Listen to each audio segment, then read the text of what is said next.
Samedi, ce sera la journée nationale des dons d'organes. L'an dernier, ils ont chuté de 5% en France en raison de la baisse du nombre d'accidents vasculaires cérébraux, mais également d'un manque de sensibilisation du public. C'est l'une des préoccupations au centre de prélèvement de l'hôpital de Quimper. C'est le passage obligé pour les dons d'organes, le service de réanimation. Les médecins prennent en charge les potentiels donneurs en attendant de faire le diagnostic de mort encéphalique, c'est-à-dire l'arrêt de leur activité cérébrale.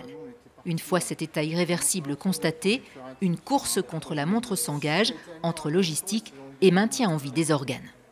La mort encéphalique, c'est particulièrement instable comme état. On peut rater l'objectif du prélèvement d'organes parce qu'on n'arrive plus à maintenir artificiellement cette circulation d'organes, cette vitalité des différents organes. L'an dernier à Quimper, sur 14 patients en état de mort encéphalique, principalement après un AVC hémorragique, la moitié seulement a pu faire l'objet d'un prélèvement d'organes, car il existe aussi des contre-indications comme les maladies. Tout va dépendre de l'état clinique du patient, c'est-à-dire que quelqu'un de jeune, a priori, on va pouvoir prélever beaucoup d'organes. Si c'est quelqu'un de plus âgé, il peut avoir des défaillances d'un organe ou deux. Habituellement, sur Quimper, la moyenne d'âge est de 60 ans pour les prélèvements d'organes.